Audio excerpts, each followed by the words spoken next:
Tapos automatic, doon nila ilalagay sa FB. So, dire-diretso namin. Ito, dito. Nandito yung sheets. Tapos, every 12 hours, kukuha na niya ng images. So, baka kasi pwedeng, sana, ma-analyze natin. Baka may correlation yung length ng shoot niya, ng root niya. So, mga ganon. Mga ibang studies. Pero, ang the idea lang muna is yung viability testing niya, automatic, magbibigay siya ng score. Siya na yung magbibilang? Yes, siya na yung magbibilang through the images. So, itong, ganitong filter paper, nilalagyan lang namin ng 50 ml water. Tapos, good na siya for 7 days. Dahil, sinet na natin sa computer na every 12 hours ay, ano siya, ay kukuha siya ng picture ng images. So, wala na tayong gagawin. Yung umpisa lang talaga, kailangan lang natin silang i-scan, make sure tama yung lalagyan. Otherwise, kapag mali or baliktad yung pagkakalagay mo, i-reject niya. Hindi niya kukunin. Yan. Tapos, ganun lang yan. Tapos, after 12 hours, automatic, kukunin niya na ng images. The following day, ganun ulit. Every 12 for 7 days. Depende sa'yo kung anong gusto kung mo paano na- images, kung gaano kadalas mo gustong kumuha ng images. Pwedeng once a day. Yun yung nagpipicture, yung parang may camera dito. Yun. Ay, okay. Yung lens na Yun yung camera niya. Ay, Yun yung na camera niyan dalawa. yung dalawa. Hindi, yung dalawang nasa ay parang siya yung nag-scan. Kung tama ba yung barcode mo, yung pagkaka-reach mo ng mga trace natin. Ano yung image ba yun? May image na siya.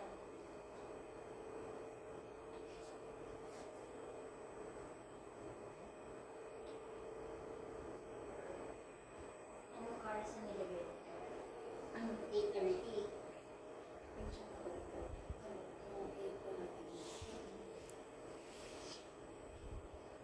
Dahil na-miss niya yung image niya kaninang nilagay, babalikan niya para kahanan niya ng image.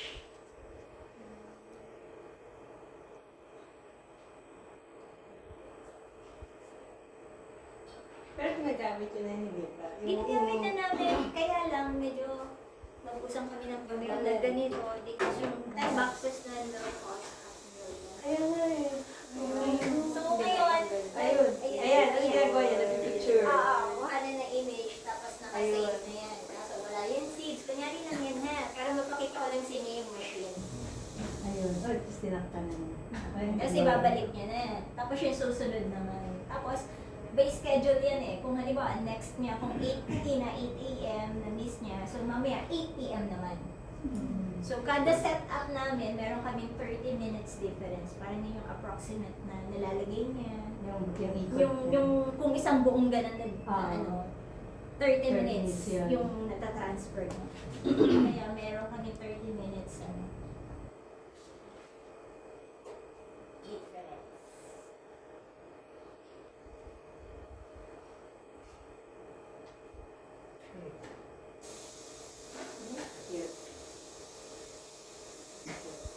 So, yun nga, medyo mahal kasi yung papel. So, next time, ang gagawin naman namin, experiment naman using different Yung paper filter na paper na kung lang. filter paper or kung liwat ng paper, pwede na yun. So, yun yung gagawin mo namin kasi napakamahal na ng papel. I-recommend po ba nung manufacturer yung pagkano po?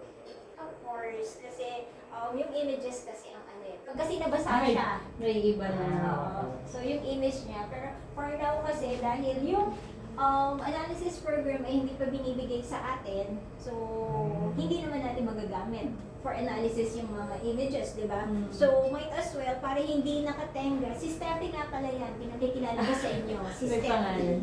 Oh, yung kaninang sorting Sino isa? machine, si Sino? Sorty. Ayan, yun si Steffi. So, pag kasi hindi siya ginagamit lagi-lagi, nagkaka-error siya. Walang manual to So, kapag nagka-error siya, walang manual kung paano mo i-correct yung mali. Tama?